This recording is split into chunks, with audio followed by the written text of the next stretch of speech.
56 bob. Parvardigor mundoq deydi. Adolatni qo'g'danglar, haqqoniy ishlarni qilinglar. Chunki mening nijotliqim keladi. Haqqoniyliqim ayon bo'ladi. Bu buyruqlarimni ado qilib, menga bo'ysundiganlar naqadar baxtlik. Dam ilish kunini bulg'umay, uningga amal qilib, razil ishlardan qo'lini tortganlar naqadar baxtlik. O'zini Parvardigorga beg'ishlagan yod xalqlar.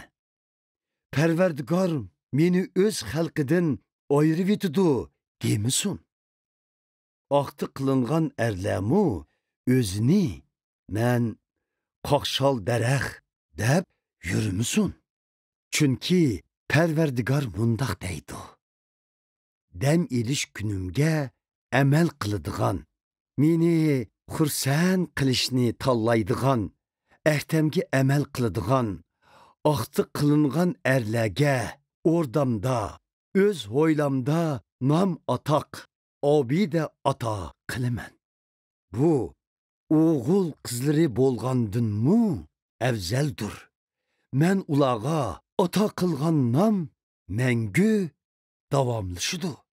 U uzib etilmaydi.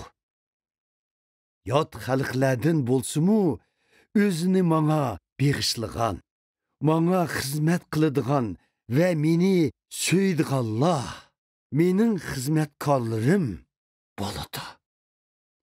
Ular dam ilish kuniga amal qilib, gunoh sodir qilmasa, ahdamga amal qilsa, men ularni muqaddas teg'imga akilib, duo tilovat qiladigan ibodatxonamda xushalliqqa cho'mdiraman.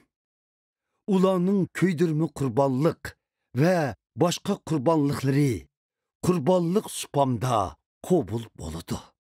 Chunki mening ibodatxonam butkul xalqlarning ibodatxonasi deb atiladi. Chechilib ketgan Isroillarni yig'adigan egimiz Parvardigor deydi-ki, yana nurg'un odamlarni yig'ib, yig'ilgan o'z xalqimga qo'shiman. Hey, dolidagi barliq hayvonlar, hey, o'rmondagi barcha hayvonlar, kelib xalqimni yeb tugutinglar. Isroillarning qaravullari qarg'udir, hammasi bilimsizdir. Ular qavashni bilmaydigan gach itlardir. Yetib elib tush ko'rdi. Ular uyquni yaxshi ko'rdi. Bu itlar och ko'zdir, to'yishni bilmaydi. Bular hech nimani tushunmaydigan podichlar.